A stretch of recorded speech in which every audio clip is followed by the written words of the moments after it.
राष्ट्र को बनाने की तुम कल्पना करते हो, तुम वो हिंदू नहीं हो। हिंदू धर्म किसी को बांटने का काम नहीं करता, किसी को जबरन जय श्री राम कहलाने का काम नहीं करता, जबरन किसी की हत्या करने का काम नहीं करता धर्म के आधार पर। हिंदू अगर सही मायने में हिंदू है तो हिंदू जोड़ने का काम करता है। ये दंगाई जो धर्म के नाम पर लोगों को मारने काटने का और फिर इस तरीके के विवादित बयान देने का काम करते हैं, ये हिंदू कतई नहीं हो सकते। मुसलमानों के घरों पर, उनकी नमाजों पर, उनकी खान पान पर कभी गौ रक्षा के नाम पर आप गौकशी करते हैं, आप लोगों की हत्याएं करते हैं, लेकिन वहीं दूसरे स्टेट में आपकी सरकार है, वहां पर आप गौ खाने की इजाजत देते हैं। ये कैसा धर्म है? ये 2024 का चुनाव जो है वो सिर्फ और सिर्फ इसी पर लड़ना है कि भाजपा के पास मुद्दा नहीं है, भाजपा के पास सिर्फ हिंदू और मुसलमान करने के अलावा और कोई रास्ता नहीं है। इसीलिए जगह जगह प्रायोजित तरीके से इस तरीके के दंगे कराए जाए, क्योंकि आपको सिर्फ और सिर्फ एक कम्युनिटी, एक मेजॉरिटी का जिस तरीके से वोट लेना है, उसको ये मैसेज देना है कि अब मुसलमान इस देश में नहीं रहेगा, उसको तो हम पाकिस्तान भेज रहे हैं। तो सुप्रीम कोर्ट को मान कौन रहा है? सुप्रीम कोर्ट का आदेश आने के बाद भी, स्टे होने के बाद भी कौन लगातार वहां पर बुलडोजर चल रहे हैं, लोगों के घर ढाए जा रहे हैं? कौन इस देश में जो सुप्रीम कोर्ट है, देश का संविधान है, उसको मान कौन रहा है? जब सुप्रीम कोर्ट को सुप्रीम कोठा कहने वाले लोग जब ये कहने लगे और चीफ जस्टिस ऑफ इंडिया को ये दोगला कहने लगे, तो आप ये समझ जाइए कि आप किस मानसिकता के लोगों के बीच में रह रहे हैं। एक तरफा कार्रवाई नहीं है। देखिए, कार्यवाही का की अगर हम बात करें तो हमने देखा है कि किस तरीके से इसको पूरे जो हिंसा हुई है, हिंसा को क्या रंग देने की कोशिश की है सरकार ने। पहले मनोहर लाल खट्टर का क्या बयान आता है कि पहले वो कहते हैं कि हम जो है सबको प्रोटेक्शन नहीं दे सकते, पुलिस जो है पुलिस सबको प्रोटेक्शन नहीं दे सकती, पहले तो वो ये बयान देते हैं। फिर दूसरी तरफ जो है वो दुष्यंत चौटाला ये कहते हैं, साफ तौर से दंगाइयों की बात करते हैं कि इसके अंदर जो कौन आरोपी है, लेकिन उन तमाम आरोपी, आप दो तरफा कार्यवाही की बात करते हैं, कहां किस पर कार्यवाही हो रही है? एक मुसलमानों के अलावा, वहां पे मुसलमानों के घरों को ढाने के अलावा किस पर कार्यवाही होती है? कहना चाहती हूं कि आप देखिए जाकर के वहां पे विवाद के अंदर लोगों को घुसने नहीं दिया जा रहा, लोगों से मिलने नहीं दिया जा रहा, ये तो वहां पर मनोहर लाल खट्टर की पुलिस कर रही है जिस तरीके से, क्योंकि वो नहीं चाहती कि असली मेवात और नूह का सच बाहर आए। इसीलिए जब कांग्रेस का प्रतिनिधि मंडल गया वहां पर तो किसी को मिलने नहीं दिया गया। आखिर क्यों? किस बात का डर है? क्यों नहीं मिलने देना चाहते हैं? क्या बाहर आएगा? किस बात का डर है कि सारा जो वहां पे नूह के अंदर जो हिंसा हुई है, जो आपने मुसलमानों के घरों को बुलडोज किया है, वो तमाम जो रेस्टोरेंट, जो होटल है वहां पर, क्या गलती थी उनके मालिक की? वो शायद वहां पर मौजूद भी ना हो, लेकिन आपने उस होटल को ढा दिया, उनकी दुकानों को, गरीब मजदूरों की दुकानों को, उनके मकानों को, झोपड़ियों को, झुग्गियों को आपने ढा दिया। किस लिए? क्या इस दंगे के अंदर वो जो इस तरीके की भाषा का उपयोग कर रहे थे वो मुसलमान था? जब जो उकसाने का काम कर रहा था, जो कह रहा था, जो हथियार लेकर के हथियार लहराते हुए आ रहा था, वो मुसलमान था?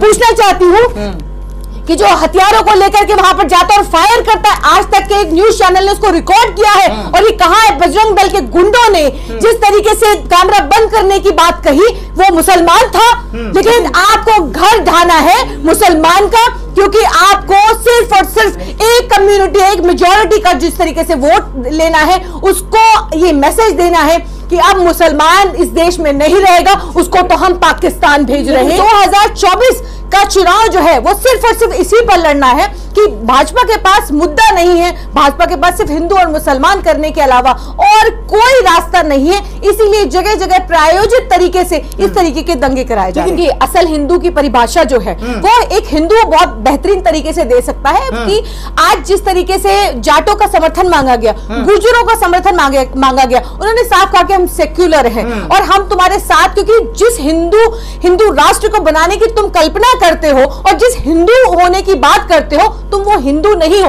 हिंदू धर्म किसी को बांटने का काम नहीं करता, किसी को जबरन जय श्री राम कहलाने का काम नहीं करता, जबरन किसी की हत्या करने का काम नहीं करता धर्म के आधार पर। हिंदू अगर सही मायने में हिंदू है तो हिंदू जोड़ने का काम करता है। एक महिला है जो नूह के अंदर बड़ी वायरल हो रही है, आपने वो वीडियो देखा होगा कि किस तरीके से एक बूढ़े बाबा की दुकान को जो जितने भी दंगाई थे, बिट्टू बजरंगी हो, मोनू मानेसर जैसे गुंडे हो, तमाम दंगाइयों ने उनकी दुकान को आग लगा दी और उसके बाद फिर कोई एक हिंदू महिला ही घर से निकली और फिर उसके बाद उन्होंने हिंदू मुस्लिम भाईचारे की मिसाल देते हुए उनकी दुकान दोबारा से उनको जो है एक बना करके उसके अंदर तमाम सामान लेकर के उनको दिया और ये कहा और साफ तौर पे मैसेज दिया वो है असल हिंदू, उन्हें कहते हैं हिंदू। ये दंगाई जो धर्म के नाम पर लोगों को मारने काटने का और फिर इस तरीके के विवादित बयान देने का काम करते हैं, ये हिंदू कतई नहीं हो सकते। क्योंकि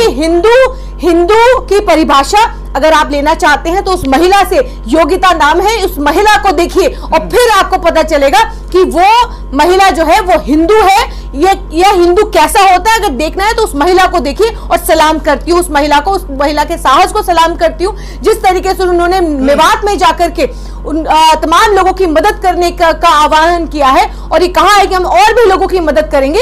ये होता है असली हिंदू। कोई दो तरफा कार्यवाही नहीं हुई इस देश के अंदर। जब भी कार्यवाही हुई है सिर्फ और सिर्फ मुसलमानों पर कार्यवाही होती है। आप मुझे बताइए कि कहां पर किस तरीके से कार्यवाही, अगर मुसलमानों पर आप देखिए कि मुसलमानों के घरों पर, उनकी नमाजों पर, उनकी खानपान पर, कभी गौ रक्षा के नाम पर आप गौकशी करते हैं, आप लोगों की हत्याएं करते हैं, लेकिन वहीं दूसरे स्टेट में आपकी सरकार है वहां पर आप गौ खाने की इजाजत देते हैं। ये कैसा धर्म है? ये आप एक राज्य के अंदर तो अलग कानून है, उसके लिए आप लोगों की हत्याएं करेंगे, लेकिन दूसरे राज्य में आपका अलग कानून है। ये किस तरीके से? आप यूसीसी की बात करते हैं, आप कैसे यूसीसी लाएंगे?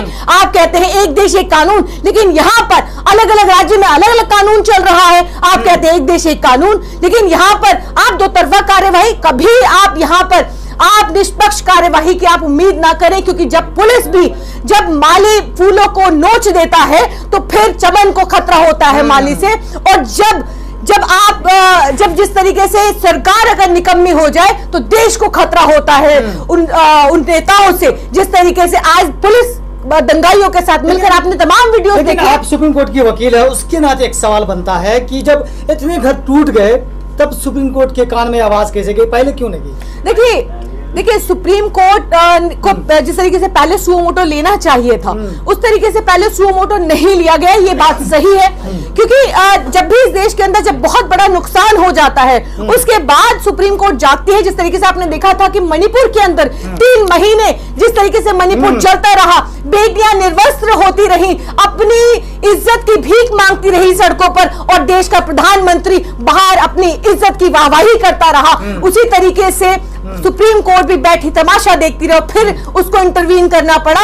जब 3 महीने तक मणिपुर चलता रहा तब उन्होंने कहा आप कार्यवाही करिए सरकार से, नहीं तो हम कार्यवाही करेंगे। लोग ये भी सवाल कर रहे हैं कि अगर कार्रवाई बुलडोजर की हो रही है सारे लोगों पर तो बिट्टू बजरंगी मोनू माने से घर पर क्यों नहीं हो रही? देखिए किसी पर नहीं होगी। और सुप्रीम कोर्ट की आपने बात कही तो सुप्रीम कोर्ट को मान कौन रहा है? सुप्रीम कोर्ट का आदेश आने के बाद भी, स्टे होने के बाद भी कौन लगातार वहां पर बुलडोजर चल रहे हैं, लोगों के घाट ढाए जा रहे हैं? कौन इस देश में जो सुप्रीम कोर्ट है, देश का संविधान है, उसको मान कौन रहा है? जब सुप्रीम कोर्ट को सुप्रीम कोठा कहने वाले लोग जब ये कहने लगे और चीफ जस्टिस ऑफ इंडिया को ये दोगला कहने लगे तो आप ये समझ जाइए कि आप किस मानसिकता के लोगों के बीच में रह रहे हैं। और आप उनसे ये उम्मीद कतई नहीं कर सकते कि वो किसी भी लॉ एंड ऑर्डर को मानेंगे जब पुलिस भी साथ खड़ी होकर के वो दंगाइयों के साथ शामिल होकर के दंगा कराती है। तो आप निष्पक्ष कार्यवाही की उम्मीद